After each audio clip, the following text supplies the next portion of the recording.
Hello everyone, welcome to Sanmarga classes.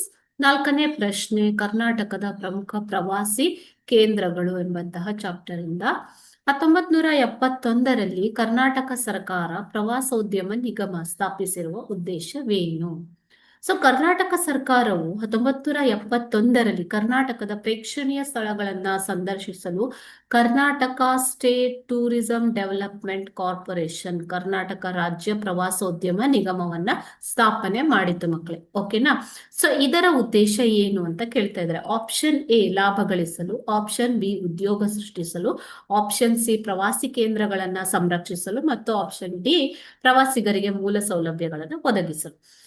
ಈ ಒಂದು ಪ್ರವಾಸೋದ್ಯಮ ನಿಗಮವು ಪ್ರವಾಸಿಗರಿಗೆ ಉಪಹಾರ ಗೃಹ, ಯಾತ್ರಿ ನಿವಾಸ, ಪ್ರವಾಸಿ ಗೃಹ ಮುಂತಾದಂತಹ ಮೂಲ ಸೌಲಭ್ಯಗಳನ್ನ ಒದಗಿಸಿದೆ. ಓಕೆನಾ?